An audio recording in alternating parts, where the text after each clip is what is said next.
Oi, gente, eu sou a Tati Bernardi e este é o A Que Pauta Chegamos, um podcast da Folha para quem ainda se surpreende com tudo o que acontece no Brasil e no mundo. E ao meu lado, belos, recatados e do lar, muito mais belos do que recatados e do lar, estão os queridos Thiago Amparo e Fábio Zanini. Momento oi. Oi. Oi, nem tanto do lar, né, depois da parada. Nem tanto, safadinho. E hoje nós vamos falar sobre o fla-flu de baladas que São Paulo viveu na última semana. De um lado, a Marcha para Jesus sem Bolsonaro e sem representantes da esquerda. E do outro lado, a parada LGBT, que foi verde e amarela e sem representantes da direita. O Thiago vai contar os bastidores do show da Pablo e o Fábio vai contar se pegou muito trânsito tentando almoçar nos Jardins. Daí vamos para o tema eleições, que o Thiago e o Fábio vão dar uma sofrida, porque eles queriam muito falar de África, falar de Índia, mas o tempo é curto e a gente vai ter que focar só em México e Estados Unidos, que já vai render bastante. O México acabou de eleger Claudia Sheinbaum, a primeira mulher na história a governar o país. E sobre a situação do Trump, fica a pergunta: a condenação dele aumenta ou diminui as chances dele ganhar a eleição? Por último, não vamos falar do Neymar, porque francamente que preguiça. E vamos diretamente para a pauta de cultura. Eu vou contar que esse final de semana eu vi o documentário sobre o ator Kevin Spacey, que foi acusado de aliciamento, abuso e assédio sexual por vários ex-colegas de cursos de teatro e set de filmagens. E foi absolvido nos processos. É isso, vamos começar.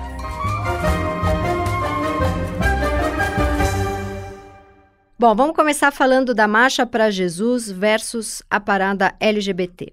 A 32ª edição da Marcha para Jesus aconteceu, como já é tradicional, no feriado de Corpus Christi. Milhares de fiéis estiveram pelo centro de São Paulo na quinta-feira, louvando Jesus e encontrando alguns nomes importantes da política. Você foi, Fábio? Não, já fui 2 vezes, fui cobrir e te digo que é um evento bem intenso, assim, muita gente, muito forte politicamente, culturalmente, musicalmente e tudo mais. Esse eu não fui, mas acompanhei bastante. Foi um evento, uma marcha cheia de significados políticos muito importantes. Bom, e o prefeito Ricardo Nunes e o governador Tarcísio de Freitas estavam lá. Quem mais estava lá, Fábio? Outro que eu destacaria é Ronaldo Caiado, governador de Goiás, que se coloca como pré-candidato a presidente em 2026. O Bolsonaro nessa ele não foi, mas ele já foi, inclusive, como presidente. Você acha que ele não foi porque não tem interesse nesse momento? Não, acho que não. Acho que é porque ele talvez tivesse alguma outra agenda, mas ele é muito aliado dos organizadores da marcha. Ele não teve nenhum problema muito significativo o fato de ele não ter ido. Ele é realmente aliado e amigo do casal Estevam e Sônia Hernandes, né, da Igreja Renascer em Cristo, que são os promotores da marcha. Para o Ricardo Nunes, em menor medida para o Tarcísio e para o Caiado, foi uma marcha bem importante, porque eles estavam em casa, digamos assim, né? Você falou ali no Fla-Flu, que viraram a marcha e a parada no mesmo fim de semana, e acho interessante até que elas acontecem em dias próximos, né? Mostra um pouco essa diversidade da cidade de São Paulo, a pujança, né, da cidade que atrai muitos turistas e tal. E de uma certa maneira é triste que uma fique caracterizada como um evento de direita, mais conservador, e o outro um evento de esquerda, ou mais liberal, libertário, enfim.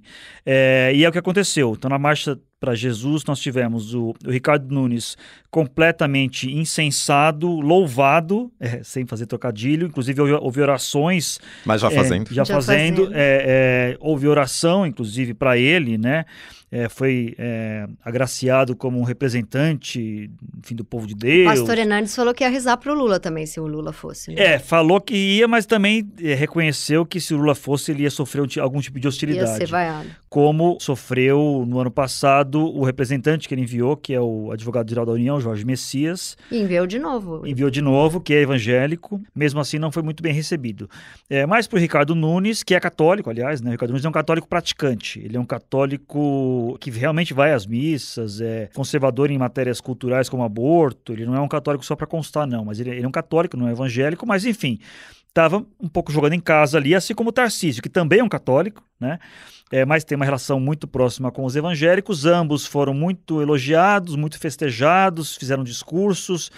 Claramente era um evento em que torcia-se muito pelo menos os organizadores do evento, pela reeleição do Ricardo Nunes e procurou-se talvez estimular o Tarcísio a ser candidato em 2026. E o Lula não foi, mandou uma mensagem parabenizando, felicitando, lembrando que foi ele que declarou a Marcha para Jesus como parte do calendário oficial do Brasil, mas ele acabou não indo. Você acha que ele tinha que ter ido, Thiago? Eu acho que o Lula seria bom se ele tivesse ido. Eu acho que ele tá tateando ainda na sua relação, na nova relação, eu diria, com os evangélicos. Historicamente, o Lula e o PT também já teve engajamento mais forte com os evangélicos, mas eu acho que algumas coisas mudaram. Sobre a queda da popularidade do Lula em relação aos evangélicos, tem um artigo importante de uma das principais especialistas no tema, que é a Ana Carolina Evangelista, do mês passado no UOL, onde ela vai falar que tem algumas mudanças no cenário do setor evangélico, que é importante, da religião em geral, né? De um lado, a gente tem boa parte do berço do conservadorismo moral, né? Não é entre os evangélicos, na verdade, dos católicos praticantes e com uma influência do Vaticano, mas que o cenário que a gente tem hoje é, de um lado, o campo de evangélicos entre as pessoas que praticam ativamente religião é maior, então cresce esse campo, e também cresce a influência do bolsonarismo, uma radicalização também das lideranças políticas. Então, essa percepção que o Fábio estava falando, né, de um mais alinhado, né, à direita e um outro evento mais aliado à esquerda, é interessante a gente olhar que, primeiro, nem sempre foi assim, no sentido de uma influência muito forte, né, dessa radicalização da direita dentro do setor evangélico, e segundo que, quando a gente olha, e já passando por uma discussão sobre a parada LGBT, pesquisas sobre a parada LGBT feitas nas paradas anteriores do Vote LGBT olhou que, pelo menos em São Paulo e Belo Horizonte, um número expressivo, se não me engano, em torno de 40%, mas um número expressivo de pessoas se colocavam como cristãs, né? Então, há intersecções possíveis, né, nesse cenário, e também eu acho que o Lula indo para a marcha demarcaria que provavelmente haveria algum tipo de hostilidade, não provavelmente da liderança, ou talvez alguma indireta por parte da liderança, mas eu não acho que a liderança política ou a liderança evangélica seria hostil diretamente com relação ao Lula pelo respeito ao cargo, mas eu acho que poderia surtir algum efeito em termos de vaia ou algo assim das pessoas, não de todos, mas acho que de uma parte. Então, esse é um risco, mas eu acho que o Lula está tateando essa aproximação que ele já teve em outros governos com líderes evangélicos. Recentemente, ele falou para os ministros dele engajarem com líderes evangélicas, etc., porque o cenário mudou. É um cenário onde os líderes evangélicos estão mais bolsonarizados, nem necessariamente todos, mas mais próximos do bolsonarismo. Uma distinção que o governo tenta fazer, que esses líderes evangélicos mais midiáticos, tipo o próprio Estevão Hernandes, Edir Macedo, Silas Malafaia, obviamente outros, esses são muito bolsonaristas, mas que a base do movimento evangélico nem tanto, ou seja, que há possibilidade de interlocução com algumas igrejas evangélicas e com pessoas físicas evangélicas que não seguem necessariamente esses grandes líderes.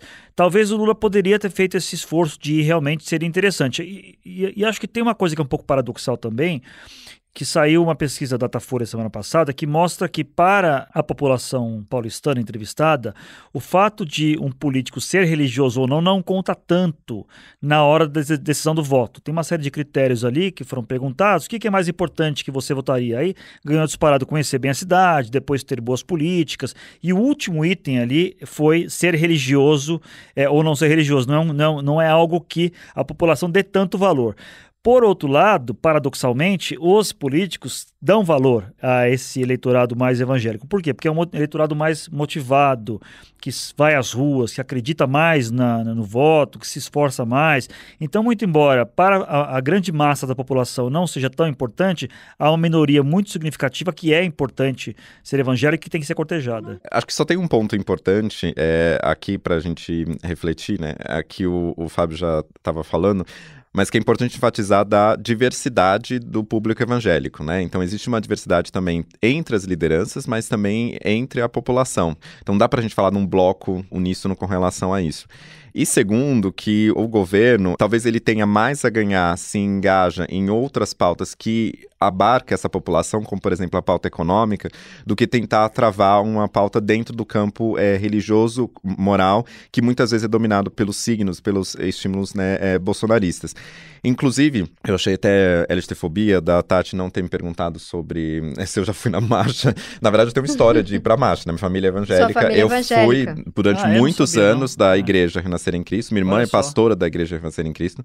Eu já fui várias vezes na marcha, meu pai foi na marcha, poderia ter ido também, mas um dos aspectos mais, assim, específicos, especialmente das igrejas neopentecostais, é essa coisa da comunidade, da comunhão, assim. Então, é uma atividade coletiva para marcha, não é uma pessoa sozinha. É você falou dos jovens, é os jovens irem, se encontrarem para ir juntos, ficarem no show. Então, é uma atividade também comunitária, no sentido mais genuíno, para ser né? divertido É para ser também. divertido, Isso. então, assim... E é divertido, E é de certa divertido, maneira é interessante, é um evento bem interessante. E quando um nome importante da esquerda defende que não vai porque o Estado é laico, etc., o que vocês acham disso? Porque, por outro lado, teve romaria política ao Santuário Nacional da Nossa Senhora de Aparecida, teve a promessa que o Lula fez recentemente de acompanhar a Janja no Círio de Nazaré, saudação a Xangô na posse da Aniele Franco. Não, isso é conversa fiada. Quando um líder de esquerda não vai na marcha para Jesus é porque tem medo de ser vaiado e sabe que não seria tão bem recebido lá. Porque campanha, hoje em dia, é obrigatório você ir a eventos religiosos, seja um presidente da República, seja um candidato. Então, você vai em Nossa Senhora Aparecida, você vai em missa, você vai em terreiro, você vai em tudo. Então, Lula tomou banho até de pipoca. Exato, a Janja também, enfim. Até foi criticada por isso, né? Foi vítima de preconceito por causa disso.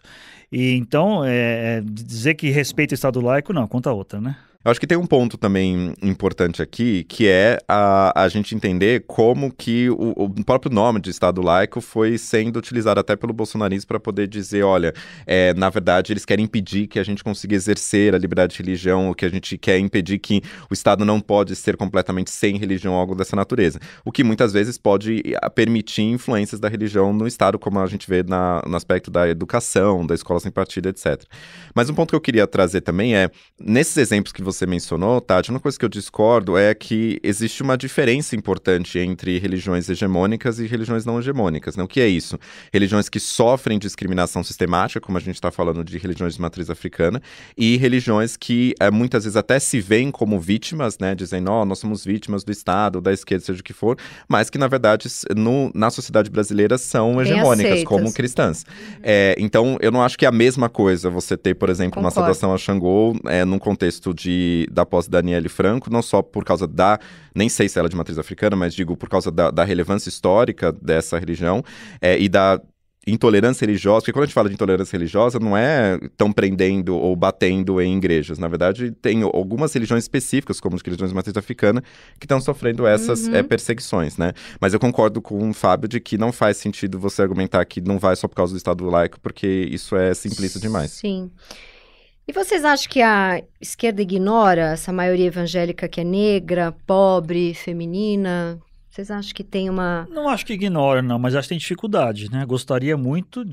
A esquerda gostaria muito de ter um discurso e uma relação com esses evangélicos, inclusive tenta usar muito o argumento econômico para ter uma relação com os evangélicos negros, pobres, periféricos.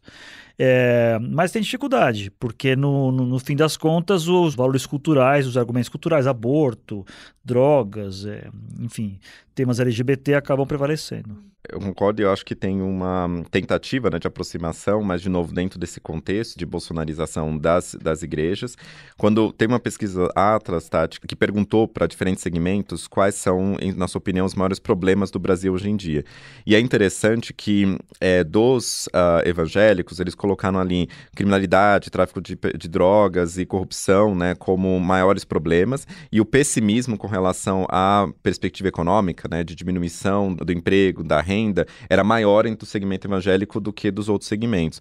O que mostra, na verdade, que a gente está falando de pessoas que são em sua maioria, né, mais pobres, negras, etc., e que um discurso de esquerda que fale mais sobre políticas sociais, que traduza para o cotidiano das pessoas, pode ressoar, né, para eles, mais do que uma disputa moral, né, que eu acho que isso fica mais difícil, mas ao mesmo tempo são pessoas que são, em geral, mais pessimistas com relação à economia, à renda, etc., né? Bom, agora vamos falar da outra grande manifestação que também ocorreu nesse final de semana, que é a Parada do Orgulho LGBT de São Paulo.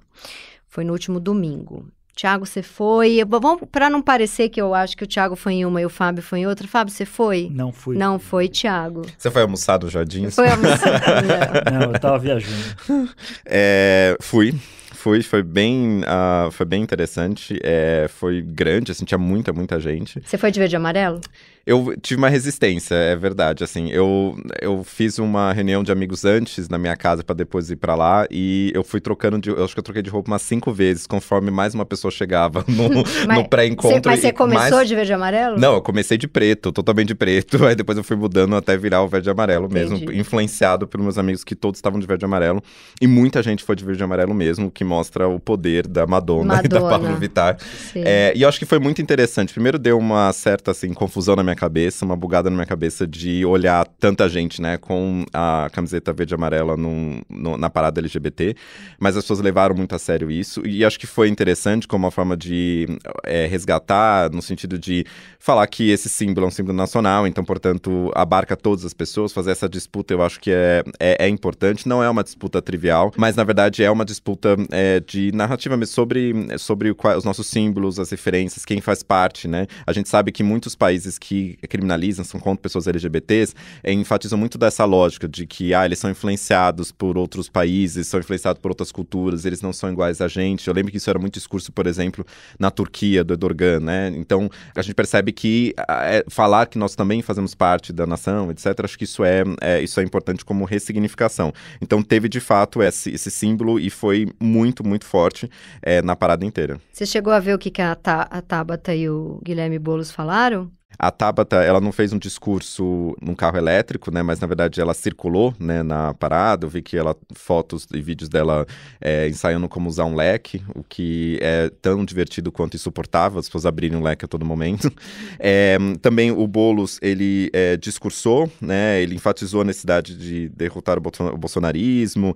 A Tabata, quando ela falou, circulando no evento, ela falou sobre questões como conscientização sobre o HIV/AIDS, sem fazer discurso ali direto eleitoral. Mas ela criticou o Boulos também por ter feito um discurso político. Isso, ela achou que foi um erro. Porque acho que nem podia, né?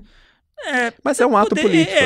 Acho que poder até que poderia. Eu não sei se é apropriado, né? Ela criticou o Boulos por ter feito um discurso quase que eleitoral, né? Assim, é muito comum que você tenha discursos na parada, inclusive no começo você tem discurso, então é comum, sempre tem um tema da parada, que esse ano foi sobre a negligência, né, do Congresso em aprovar qualquer legislação de proteção para pessoas LGBT, que é mais, então acho que faz parte, né? Não, o político faz parte, mas para falar Pra pedir voto, eu acho que é proibido, não é? É proibido. É que ele não pediu voto. Ele não pediu, né? Não pode. Pede subliminarmente, né? É preciso derrotar o bolsonarismo, você tá pedindo pra voto em mim, né? Sim, mas ele não pede. Mas não pode falar. Fala, Thiago, desculpa, eu te interrompi. Não, mas... Agora, eu acho que assim... só uma coisa, sobre o Nunes, né, ele não foi, ele tinha um médico num domingo de feriado prolongado. Foi ridículo. Ele tava com a Luísa no Canadá, lembra? De quando a gente não ia e tava com a Luísa. Isso é pros ouvintes mais 40, no caso. Esse foi o argumento mais ridículo que eu ouvi do Ricardo Nunes, que tinha o médico, com todo respeito ao médico, nem sei qual é o problema de saúde que ele tem, mas evidentemente que isso foi uma desculpa, ele poderia ter feito esse exame ou consulta em outro momento. Então, se o Lula perdeu uma oportunidade de na marcha para Jesus, eu acho que o Ricardo fez ainda pior de não ter ido na parada LGBT, porque é um evento da cidade, importante culturalmente, economicamente, ele é o prefeito, e quando ele quer, ele vai, né? Para ir no ato do Bolsonaro, não tinha médico nenhum, né? Mas agora pro ato, pra parada... E ele postou, né, um texto dizendo que a cidade acolhe todas as pessoas sem distinção, quase como, né, não podendo falar pessoas LGBTQIA+, falar pessoas em sentido geral, mas não foi. E acho que um ponto importante sobre a questão política, né, é importante a gente sempre lembrar que existe uma como também existe uma diversidade política dentro dos evangélicos, né? Embora você possa ter algumas tendências, a mesma coisa vale para LGBTs, né? Para LGBTQIA+, na parada. Porque você tem grupos, setores LGBTs dentro de partidos políticos e vários partidos, né? Partidos tem dentro do PSDB, tem dentro do PT, tem dentro do PSOL, tem partidos do centro, do MDB, do centro e da esquerda você tem isso, né? E da direita menos, mas você também tem. Então, poderia ter, né, uma fala, por exemplo, da Tabata, poderia ter uma fala do Boulos, é claro, sem ter esse cunho diretamente pedir voto, que nem pode, mas eu acho que teria um espaço para essas diferentes pessoas, porque existe também uma diversidade política dentro dos próprios LGBTs.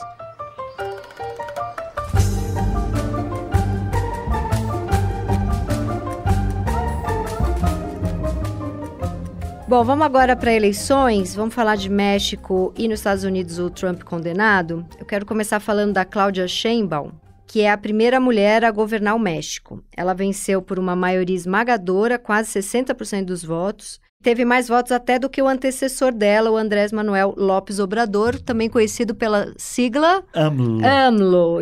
E teve mais votos do que ele teve em 2018. O que a gente pode esperar desse governo dela, Fábio? Olha, primeiro eu acho que ela venceu de um jeito tão tranquilo, né, no primeiro turno, por dois fatores. Primeiro, pelo padrinho político dela, que é o atual presidente, que é um presidente popular, apesar dos muitos problemas do México, mas o fato é que ele, por uma série de políticas sociais que ele adotou, aumentou o salário mínimo, aumentou benefícios que idosos recebem, a pobreza realmente caiu, e também pelo seu estilo, um estilo populista mesmo, na acepção do termo, de estar sempre dando entrevistas e fazendo pronunciamentos. Ele tem as famosas manhaneiras, que são umas coletivas intermináveis, eu tenho muita pena dos jornalistas políticos mexicanos. Mas ele é contra a imprensa também, né? Essas manhaneiras... Também ataca bastante a imprensa, mas todo santo dia tem lá, imagina o Lula todo dia 3 horas falando de manhã. Me lembrou o cercadinho do Bolsonaro, apesar dele ser de esquerda. Isso, é meio confuso. Com a diferença que são 2, 3 horas de duração. Então ele é um sujeito popular e transferiu essa popularidade para ela. Mas ela também é uma pessoa interessante, que tem a sua própria força política. Ela foi prefeita da Cidade do México, ela foi uma prefeita bem avaliada, ela conseguiu reduzir os índices de criminalidade na Cidade do México, e a violência, assim como no Brasil, lá é um problema. Ela tem uma preocupação ambiental importante, ela tem uma formação científica, ela foi inclusive do painel de mudanças climáticas da ONU, ela traz uma renovação importante, ela é uma mulher também, né? Ela tem essa novidade dela ser uma mulher. Algumas pessoas no Brasil estão comparando a Dilma, né? Digamos que é a Dilma mexicana, não sei se isso é uma comparação positiva ou ruim, mas o fato é que ela tem algumas semelhanças pelo fato de ter um perfil um pouco mais técnico realmente do que o padrinho dela. Então ela no mínimo é uma mudança de estilo bem interessante que vai acontecer no México. Ela está prometendo manter as políticas sociais do padrinho dela, né, o López Obrador, o AMLO, e há uma dúvida se ela vai manter o populismo dele, porque ela parece ser mais sóbria, mais moderada, e uma coisa muito preocupante que o atual presidente que está saindo promoveu durante o seu governo é ataque a instituições. Ataque ao judiciário, ataque à justiça eleitoral. Querendo eleição direta para o uma esquerda difícil de compreender. É difícil. Né? Ele, inclusive, tem alguns pontos de contato até com o bolsonarismo. Ele foi negacionista na Covid, por exemplo. Ele militarizou. Também. Exato, ele militarizou o combate à segurança pública. Ele gosta de militares. Mas não resolveu a violência. Não resolveu a violência. Pior, assim, o número de homicídios nos últimos 6 anos é assustador no México. Ataca a imprensa, como você falou. Então, ele tem esses pontos de contato com esse populismo que nós conhecemos bem aí no governo Bolsonaro. A coligação Morena é ele, não tem uma força fora dele. É ele. Ele era de um partido de esquerda chamado PRD, Partido da Revolução Democrática, que é um partido que tem quase 100 anos, e ele sai desse partido, é um partido como se fosse o antigo PT de lá, ele cria esse Morena, que também é de esquerda, ele é de esquerda, e o PRD hoje é um partido muito menor, inclusive estava apoiando a opositora dele. Ele é uma instituição política independente, praticamente, o López Obrador. A ver agora o quanto da sucessora dele vai manter disso. Se ela mantiver a parte boa do governo dele, que é combate à pobreza, que é o que deu força para ele, e não mantiver os ataques às instituições dele, Que ela participou, um caminho bem promissor. Das campanhas com relação à eleição direta, né, para juízes. E então, ela tem um pouco desse lado, mas ela tem um potencial de ser bem diferente dele, né? Exato. E acho que é um ponto que, como o Fábio mencionou, ela tem uma luz própria. Eu acho que a avaliação que se tem da prefeitura dela no México foi bem interessante. Então, por exemplo, ela não militarizou a polícia local da cidade do México como ele tinha feito nacionalmente. Ela teve políticas mais voltadas à questão climática e ambiental na cidade do México, quando ela foi prefeita também. A transferência de renda, os mecanismos de transferência de renda na cidade do México foram melhores. Então, tudo isso, estou tirando de um artigo da America's Quarterly que fez uma avaliação também sobre ela, né? Então, ela tem um potencial muito forte. E em direitos humanos também, né? Então assim, eu acho que ela traz uma preocupação com o gênero, né? Uhum. Que há muita violência de gênero no México. Ela traz essa preocupação, esse olhar. Então, assim, Ela até chegou a falar, né, que chegamos frescor, não sozinha, não chego sozinha, mas chegam todos vocês. Então, essa postura também, eu acho que é uma novidade importante. Mas o discurso dela é mais moderado. A gente pode pensar nela como uma pessoa mais de centro do que ele? Acho talvez menos populista, menos histriônica. Agora, nós só vamos ver exatamente quando ela assumir, né? Mas o discurso parece ser um discurso mais moderado, realmente. E o histórico, até o Fábio falou com relação durante a pandemia, né? O presidente do México mais próximo do Bolsonaro do que de alguém que confia na ciência. Enquanto isso, ela estava usando máscara durante a pandemia, então ela tem uma postura diferente. O López Obrador, no auge da pandemia, falou, não, vamos nos abraçar, é importante darmos abraços, é quase o Bolsonaro falando de gripezinha, né? Tiago, e no Brasil, comparado agora, pensando na Cláudia Sheinbaum, qual que é o status das mulheres na política hoje? Então, é bem complicado no contexto brasileiro também, né? Porque apesar de a gente já ter tido uma primeira presidente, né, mulher como a Dilma, como o Fábio mencionou, a gente tem o histórico realmente muito ruim. Quando a gente olha que nas últimas eleições federais, na Câmara dos Deputados, apesar de ter um recorde nas últimas eleições, as mulheres ainda representam em torno de 18% das deputadas federais, né? Quando a gente teve, por exemplo, a comissão sobre a pandemia, né? Você tinha a bancada feminina que, para ser representada ali, que exigia que fosse representada porque tinha poucos representantes que pudessem estar ali. Então, isso no âmbito federal, mas tem várias cidades que sequer tem uma única vereadora. Então, a gente está muito aquém ainda. O Brasil, no ranking de países com relação à participação política, tanto no legislativo quanto de ministérios, no altos cargos do executivo, é muito baixo ainda. E a gente vê muito no contexto brasileiro, muitas vezes você tem, para cargos eletivos para executivo, uma vice-prefeita, né? Porque isso é uma forma também de você ter recursos para a campanha, né, que sejam direcionados para uma candidata mulher, mas que, na verdade, ela não é a líder de chapa, na verdade, ela é vice-prefeita, né? Isso é muito comum a gente ver vice-prefeito, vice-governador, etc. Então, isso é algo que a gente precisa olhar com mais cuidado, e o Brasil está muito longe. Fora, claro, né, quando a gente olha no impeachment da Dilma, tinha requintes de machismo, assim, explícitos e horrendos, né? Não julgando, não estou falando no mérito, não, do impeachment, mas estou falando da forma que ele foi feito, né? Realmente tinha muito machismo e sexismo em todo o processo. Então, isso é algo que a gente precisa ficar atento no Brasil. O tchau, querida, era quase um cala-boca mulher, né? Vamos falar agora sobre o ex-presidente americano Donald Trump. Vamos lembrar aqui rapidamente que ele foi criminalizado não por ter tido relações com uma atriz pornô em 2006 ou por ter pago pelo silêncio dela. Explica pra gente, Tiago, ele foi criminalizado exatamente pelo quê? Pela falsificação de registros empresariais para encobrir o pagamento que o seu advogado fez. Que ele fez, na verdade, a atriz pornô, né? Stormy Daniels. É quase um caixa 2, digamos assim. Mais ou menos dessa lógica. Na verdade, você não mostrar os registros, né, com relação a isso. Boa parte das acusações com o Trump tem a ver com essas práticas empresariais, e tem a ver com falsificação de registros, tem a ver com a questão tributária e coisas desse tipo. E, Fábio, a condenação do Trump, você acha que ajuda ele a ganhar, dificulta? Olha, ele não vai ser preso, né? É uma condenação mais simbólica, é a primeira vez que um ex-presidente é condenado criminalmente.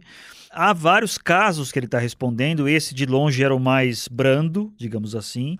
E o mais avançado também, mais avançado, há outros muito mais sérios, o próprio 6 de janeiro, a invasão do Capitólio, e há outros também. Quem já é Trump ficou ainda mais Trump, quem é contra Trump ficou ainda mais contra Trump, mas a grande dúvida é como é que os independentes, que é quem vão decidir a eleição, esse grupo, que não é nem lá nem cá, vai reagir a isso.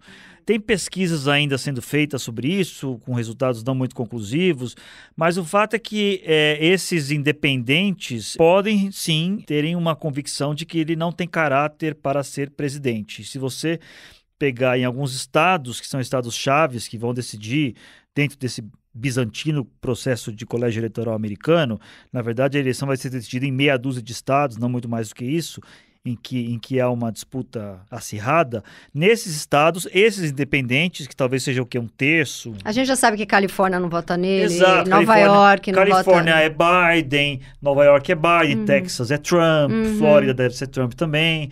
Então nós estamos falando de estados como Michigan, Wisconsin, Pensilvânia. São eles que decidem. São meia dúzia ali, Colorado, Nevada, enfim. Eu adoro que na época das eleições presidenciais dos Estados Unidos, todo mundo fica especialista em cada um dos estados. E parece uma Copa do Mundo, todo né? Todo mundo sabe onde fica Dakota do Norte. Você fica dando atualização no mapa, né? Na época do Biden, atualização do mapa dos Estados Unidos, sabendo onde fica Dakota do Norte. Né? E o pessoal do Twitter super discutindo sobre como que Ohio vai votar. Exatamente. Mas pode ter esse impacto, então. Os independentes podem, como vai ser uma eleição muito apertada e que pequenas maiorias vão decidir, pode ter impacto realmente. E você acha que tem alguma chance dele ser preso antes disso? Não, nenhuma. E mesmo se ele for, ele pode concorrer, né? Não tem aspecto de ficha limpa. Mas lá não tem, por exemplo, se ele ganha, ele pode ser preso depois? Tem algum foro privilegiado? Como funciona? Pode ser preso. Na verdade, quando ele for presidente, aí há uma... Não há, o Thiago talvez saiba melhor do que eu, mas não há uma jurisprudência muito assentada sobre isso, porque até ele se auto-perdoar, teoricamente, algumas pessoas acham que poderia acontecer. Isso provavelmente vai ser decidido pelo sistema político, porque não tem uma regra específica. E também, mesmo que for pela Suprema Corte, é de maioria mais conservadora do que era antes. Então, nesse sentido, não tem uma regra, como tem no Brasil, mais clara, né, com relação a, por exemplo, prisão do presidente, ou com relação à investigação sobre o presidente, ou com relação a ficha limpa, coisas desse tipo. Então, não tem uma regra dizendo que ele poderia, por exemplo, não ser presidente se ele fosse preso ou algo parecido, mas... Nesse aspecto, a gente está muito mais avançado. Né? Nossa política é muito mais avançada em vários aspectos. E o eleitoral também, né, nesse sentido. Né? O que está claro ele não vai ser preso antes da eleição, até a sentença desse caso que ele foi condenado vai sair em julho, mas vai ser uma sentença pequena, então ele não vai ser preso.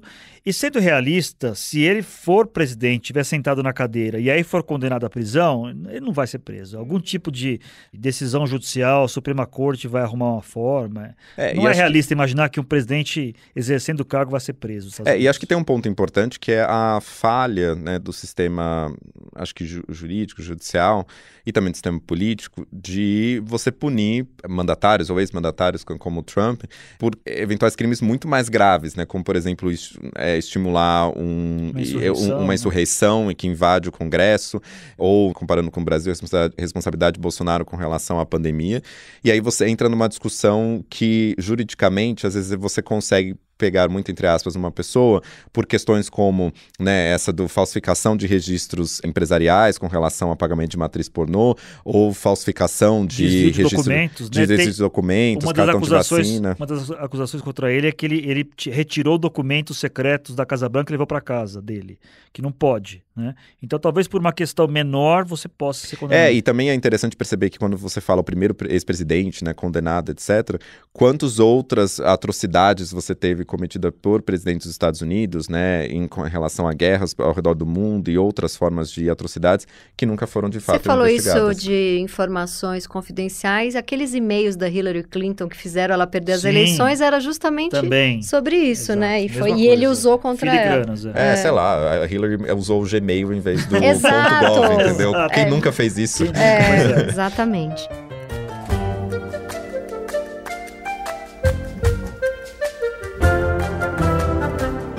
Bom, vamos para a pauta de cultura. Eu quero contar que eu vi o documentário do Kevin Spacey esse fim de semana. Tá no Max. O documentário chama Kevin Spacey, A História Não Contada. São 2 episódios e lá conta toda a trajetória do Kevin Spacey, de aluno brilhante de teatro, até se tornar um dos atores mais poderosos e premiados dos Estados Unidos. O documentário também traz uma entrevista com o irmão dele, que se chama Randy. E o Randy conta que vem de uma família, né, junto com o Kevin Spacey, completamente desestruturada e que o pai estuprou ele por anos e anos. Estuprou o Randy. E ele chegou a brigar com o pai para proteger o Kevin Spacey. O documentário tem várias entrevistas com homens que acusam o Kevin Spacey de aliciamento, abuso e assédio sexual. O próprio Kevin Spacey não fala nesse documentário? Não, ele disse que não tinha tempo hábil para responder e que... Ele tinha médico. Ele tinha médico, exatamente. Ele falou que, enfim, ele foi absolvido pela justiça e, além disso, ele não tinha tempo hábil para responder as perguntas do documentário. Basicamente, o que ele fazia com esses homens que dão as entrevistas, ele prometia trabalho, ele elogiava, ele dizia que ia ajudar, chamava para bater papo no camarim, para ir até a casa dele, falava, vamos comigo numa festa, porque vão ter vários produtores lá que eu posso te apresentar, que vai mudar a sua carreira. Eram homens em começo de carreira, que queriam ser atores e que consideravam o Kevin Spacey, enfim, o mais incrível de todos. Ele já tinha ganhado 2 Oscars, então era fascinante ter esse homem dando alguma atenção, né? E eram homens héteros, sempre associados a uma coisa do tipo militares ou héteros muito ligados a uma coisa máscula do tipo lutador de boxe, né? Isso na fantasia lá do Kevin Spacey, isso contam esses homens, né? E aí o que o Kevin Spacey fazia tocava no pênis deles, nas nádegas, insinuava que eles não teriam nada a perder e que eles tinham que se render porque estavam diante desse homem muito poderoso e admirado, né? Dizia isso para os rapazes, vocês estão diante de um deus, né? Como é que vocês vão negar, né? Isso me lembrou, a gente já até falou aqui no programa, me lembrou um pouco o que acontece com o ator, né, que é uma história real da série Bebê Rena, né? Ele sofre um estupro de um roteirista que promete ajudar. Acho que é bom você ter mencionado isso, tá? Com relação ao Bebê Rena, que a gente já comentou aqui no podcast, mas que, inclusive, a gente foi na vanguarda de falar quando ninguém estava falando sobre isso. Mas é um ponto que, às vezes, as pessoas, né, não falam quando elas estão falando sobre essa série do Bebê Rena, que a gente falou do stalker, né, da questão de perseguição virtual e física, mas também essa cena, especialmente para pessoas LGBTs, como eu, pegou muito, assim, né? Porque a gente não fala tanto sobre a violência sexual e o assédio entre homens, né? Isso acontece e muitas vezes é subnotificado pela questão do machismo na sociedade, que o homem não quer falar que foi abusado ou algo parecido, e pelas violências que podem sofrer, né, no sistema policial, de justiça e tal, não só nos Estados Unidos, mas como no Brasil também. Então, o Bebê Rena ter falado sobre isso é algo importante também, porque é uma realidade de muita gente e acaba não tendo... Eu vi isso no I May Destroy You também, a Micaela. Ela fala de um estupro que ela vive, mas o melhor amigo dela sofre um estupro também. Sim. E ela conta essa história. Eu confesso que eu tive um preconceito bem grave vendo esse documentário do Kevin Spacey, porque, assim, eram uns homens de 2 metros de altura, forte, falando, mas aí ele me encurralou numa parede. E, num primeiro momento, eu pensei, bom, você tem quase 2 metros de altura, entendeu? Demorou para cair a minha ficha de que o Kevin Spacey, o poder dele não tem a ver com força física, né? E ele usava... O poder da personalidade dele, né? Sim, desse personagem gigantesco que ganha todos os prêmios e Oscar. E a tortura psicológica que você tem, exatamente, né? Porque quando a gente fala de assédio, muitas vezes a gente está falando de hierarquia, né? De uma construção de poder, que não é necessariamente se a pessoa consegue empurrar de volta, né? Se tem força para isso, algo mais... destrói a autoestima da pessoa, não tem a ver com força física, né? E não importa muito se é homem, agora, se é o documentário, imagino, fale sobre a absolvição dele, né? Sim, ele foi absolvido de várias acusações de assédio. Isso, de alguma maneira, resgata a estatura dele, o redime na tua avaliação? Eu li 2 tipos de... Bom, na minha avaliação... Não, digo, no documentário, isso é discutido não, como? Isso não chega a isso no documentário. O documentário tenta, já que ele não deu entrevista, o documentário tenta mostrar que ele vem dessa família disfuncional, que o pai estuprava o irmão dele, né? Que ele vem assim, que ele colocou toda a força dele nesse trabalho e que ele foi ficando um pouco pirado pelo tanto que ele ia crescendo, né? Então, tenta dar uma pequena humanizada, mas o documentário é totalmente contra ele. Eu, particularmente, tô do lado vendo aqueles homens, né? Porque todos os homens que deram entrevista narram um mesmo comportamento. Então, eu assistindo, eu acreditei, porque como é exatamente o mesmo jeito, me parece uma sociopatia meio de repetição, assim, sabe? Então, eu acreditei naqueles homens. Mas tem matérias de todo tipo, tem matéria dizendo esse cara não volta nunca mais. Porque ele foi completamente ostracizado, né? Sim, Acho que ele é um dos sim. primeiros cancelamentos HBO, do Me Too, né? sim, Ele é um marco do Me Too, né? Desse movimento de direitos das mulheres aí. O Harvey Weinstein é um outro. E aí acho que agora tem essa discussão, se o fato de ter sido absolvido basta para que ele seja, digamos, descancelado, Do né? tribunal da Tem até internet. algum movimento, né, de atores da própria mercado, justamente para que ele voltasse, né, a atuar. E, enfim, ele é um ator brilhante, Sharon né? Stone, Ele é um que ele ator volte. brilhante, mas aí tem uma discussão sobre isso. E você mencionou do Harvey Weinstein, né? Que um filme que eu assisti e que está disponível assim, em algumas plataformas para assistir ainda é o Ela Disse, né? She Said, Maravilhoso que é esse justamente sobre essa tentativa, porque me lembrou muito quando você falou, Tati, sobre histórias recorrentes, né? Então, muitas vezes, nesses casos, você tem padrões, né, de conduta. Então, esse caso era sobre como que você consegue reportar jornalisticamente, né? E uma pergunta, agora eu vou perguntar, vocês acham que o Kevin Spacey deveria ser reabilitado profissionalmente, não moralmente? Acho que ninguém tem dúvida de que ele é... Ele é um grande ator. Não, mas eu digo assim, ele é um cara de um caráter bem duvidoso, para não dizer um completo babaca, né? Ou coisa mais grave que isso. Mas, enfim, o fato dele ter sido absolvido e de ser um grande ator, claro, né, vocês acham que ele deveria ser reabilitado profissionalmente? Se eu sou dona da HBO e eu sou mulher, já sendo mulher, eu não chamaria, entendeu? Também tem um risco, né, com relação a isso, de ele fazer de novo, né, ou um risco mesmo para... Eu não chamaria porque eu tô com horror e eu não chamaria porque eu pensaria que financeiramente não vai valer a pena. Porque pode até ofuscar o próprio filme, né? Exato. A própria produção, né? O fato de ter ali o... Ele foi inclusive processado pela HBO pelo tanto que eles perderam de dinheiro, porque a última temporada sem ele no House of Cards foi gasto muito dinheiro e não voltou. E tem claro que a gente pode ter uma discussão também sobre... Não é que a pessoa tem que ficar ostracizada pro resto da vida, né? Inclusive, na própria legislação, aqui fazendo uma comparação com a legislação brasileira, né? Você tem, na Lei Maria da Penha, a possibilidade de grupos de homens que se discutem, né? Sobre o que fizeram. E tem um processo também que não é só o processo punitivo, mas também é um processo de reabilitação. Então, claro, a gente precisa olhar se...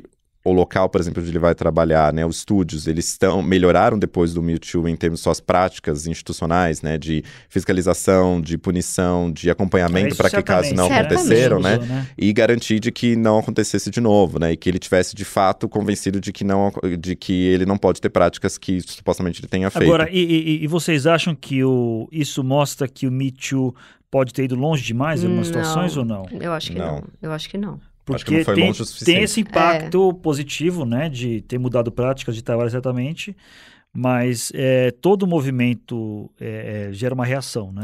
Não, ele gera uma reação, mas eu acho que ela gera uma reação porque mexe com quem está no poder, né? Como no caso dos estúdios, né? E eu acho que ainda tem muita demanda por igualdade de gênero, por igualdade de raça e outras igualdades, né? Recentemente, em Cannes, a Cate Blanchett, né, como parte do júri, né, fez um discurso em nome das mulheres que trabalham ali na produção cinematográfica. Então, tem ainda muitas reivindicações a serem feitas de igualdade, porque, embora a gente tenha maior presença de mulheres em alguns espaços, muitas vezes quem dita as regras ainda são os homens, né? O que eu escuto das próprias mulheres que trabalham na Globo, eu trabalhei lá por 13 anos, é que é muito importante ter o compliance, né? Toda aquela história do... Como é que é o nome dele? Marcus Melling? Toda aquela história do Marcus Melling, isso tudo foi muito importante. Mas o que eu escuto é que a partir do momento que o compliance se fortaleceu, também tem os exageros disso, né? De gente que vai lá e fala, poxa, ele falou que meu trabalho estava ruim. Mas isso não tira a importância do compliance, não tira a importância do Me Too. São muito menos casos do que, de fato... Muito menos, né? A relevância do... E vocês têm, assim, alguma figura que foi uma grande decepção para vocês? Por exemplo, eu fiquei pensando, quando eu vi o documentário do Michael Jackson, eu fiquei muito abalada. Também lendo e vendo entrevistas do Morrissey e do Smiths, que era meu grande ídolo na adolescência. O cara virou um negacionista de extrema-direita, né? Tem o Vargas Llosa, que, enfim, virou um reaça de pior espécie, assim. Tem alguma figura que para vocês foi uma grande decepção, como o Kevin Spacey também foi para mim, porque eu era uma grande Acho fã? que o Morrissey. O Morrissey é triste. O Morrissey. Eu sou fã dos Smiths. Não necessariamente uma grande decepção, porque eu não era, assim, super fã, mas uma pessoa que recentemente teve, assim, muitas denúncias e bem sólidas, para quem não é dessa área talvez não conheça, mas tem um professor muito famoso, que é o Boaventura de Sousa Santos, que quem trabalha com direitos humanos, que é um professor de Portugal, que escreve muitos livros sobre direitos humanos, e teve uma enxurrada de casos sendo alegados contra ele. Recentemente a Agência Pública publicou uma matéria longa com entrevistas de assédio contra ele, que usava muito esse poder, né, de como professor renomado e surpreendentemente da área de direitos humanos, que deveria pelo menos ter maior consenso sobre esses temas, mas que de práticas reiteradas sendo acusadas contra ele com relação a isso. Então eu não conhecia nada assim no sentido de ser fã, não era, mas isso é uma figura que surgiu recentemente e que desmoronou completamente. Inclusive do Boaventura, a primeira acusação que teve com relação a ele era um artigo, um capítulo, na verdade, de um livro em que se relatavam assédios, mas não mencionava o nome de ninguém, falava um professor estrelado. Ele mesmo falou que ele era o professor estrelado, e ele que ameaçando e contestando todas essas investigações. Então, na verdade, quem primeiro saiu... Opa, assédio sou eu. Então, exatamente. Então, o primeiro que saiu à frente disso foi ele mesmo. Então, a Carapuço serviu, e ele mesmo falou isso na primeira acusação dele. Eu pensei também no Bernardo Bertolucci, que fez o último Tango em Paris, e agora, no último Festival de Cannes, teve um filme da diretora Jéssica Palud, que se chama Maria, sobre a Maria Schneider, que é a atriz do último Tango em Paris. Ela faz com 20 anos de idade. E décadas depois, ela falou que ali, aquele estupro que ela vive na famosa cena da manteiga, foi um estupro de verdade, né? Foi um abuso de verdade. Ela sofreu uma violência, porque era uma cena que não estava no roteiro e ninguém contou para ela que ela ia acontecer. Durante a gravação do filme, ela chegou a emagrecer 10 quilos por estresse. Um dia ela teve um surto, quebrou ali o estúdio, o camarim, fora todos os abusos morais que ela viveu durante as gravações, porque tudo era para agradar o Marlon Brando e ela era tratada completamente sem respeito, né? Vocês chegaram a ver esse filme depois dessa acusação? Ou vocês lembram de terem visto e terem gostado? Eu vi faz tempo, né? O último Tango em Paris, né? Vi faz tempo, antes da polêmica. Uhum. Mas tem outros exemplos. Tem o Roman Polanski, por exemplo, também, né? Outro diretor... Que aí pedofilia é mais grave. Genial, ainda. né? Sim. Tem vários, enfim. Tem a dúvida eterna sobre o Woody Allen. O Woody Allen também, dúvida, né? Bom, gente, então vamos ficando por aqui. Esse foi o A Que Pauta Chegamos, podcast da Folha, que é sua dose semanal de desespero com pitadas de alívio cômico. Se você gostou, não deixa de indicar para todo mundo que você adora, gosta mais ou menos, e seguir o podcast na sua plataforma favorita. Esse episódio tem roteiro meu, apesar do Thiago mexer em tudo no final e sempre deixar tudo muito melhor, e edição de som de Rafael Conkle. Eu agradeço você ter ficado com a gente até o final e até semana que vem. Tchau, pessoal. Tchau, pessoal.